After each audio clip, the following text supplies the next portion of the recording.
সন্ন্যাসী চিন্ময় কৃষ্ণ দাসের গ্রেফতারি ঘিরে ফের উত্তপ্ত বাংলাদেশ। চট্টগ্রাম যাবার পথে ঢাকা পুলিশের গোয়েন্দা বিভাগের হাতে গ্রেফতার। প্রতিবাদে চট্টগ্রামে বিক্ষোভ।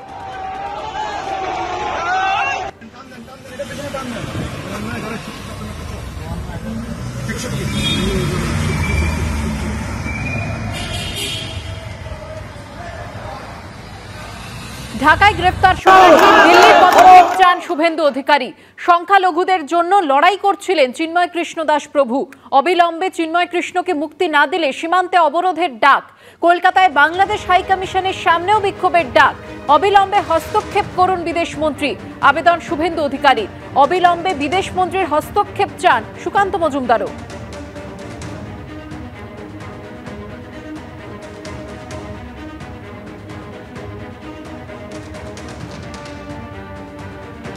ঢাকায় সন্ন্যাসী গ্রেফতার হওয়ার পর দিল্লির পদক্ষেপ চান শুভেন্দু অধিকারী। সংখ্যালঘুদের জন্য লড়াই করছিলেন চিন্ময় কৃষ্ণ দাস প্রভু। অবিলম্বে চিন্ময় কৃষ্ণকে মুক্তি না দিলে সীমান্তে অবরোধের ডাক দিয়েছেন তিনি। সেই সঙ্গে কলকাতায় বাংলাদেশ হাইকমিশনের সামনেও বিক্ষোভের ডাক দিয়েছেন। অবিলম্বে হস্তক্ষেপ করুন বিদেশমন্ত্রী, আবেদন শুভেন্দু অধিকারী। অবিলম্বে বিদেশমন্ত্রীর হস্তক্ষেপ চান সুকান্ত মজুমদারও। আমরা সকলে ভাবিত বাংলাদেশে হিন্দুদের অস্তিত্ব রক্ষার যে লড়াই চলছে তার প্রধান মুখ চিন্ময় কৃষ্ণ প্রভু, তাকে মৌলবাদী ডক্টর ইউনূসের সরকার একটু আগে গ্রেপ্তার করেছে। আমরা নিঃশর্ত মুক্তি দাবি করছি।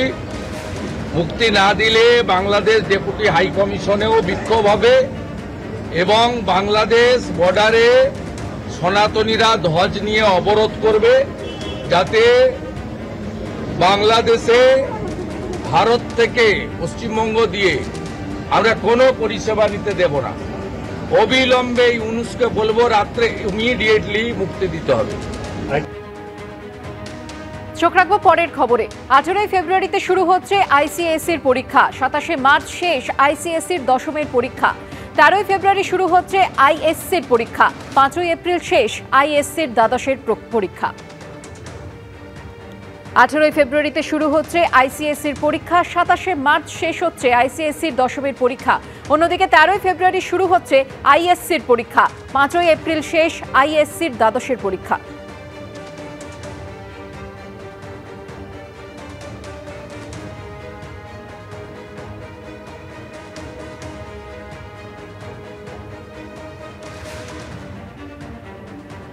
শুধু কলকাতাতে গাড়ির রোড ট্যাক্স বাকি 80 কোটি টাকার বেশি, আর এর মধ্যে একটা বড় অংশই দামি গাড়ির মালিক, এমনটাই জানিয়েছেন পরিবহন মন্ত্রী স্নেহাশিস চক্রবর্তী। পরিবহন মন্ত্রী আরও জানিয়েছেন, গাড়ির মালিকদের কাছে SMS করে ট্যাক্স বাকি থাকার তথ্য জানানো হচ্ছে। আমরা যত গাড়ি আছে সেই গাড়ি যারা চালান তাদের নিয়মিত রোড ট্যাক্স দিতে হবে।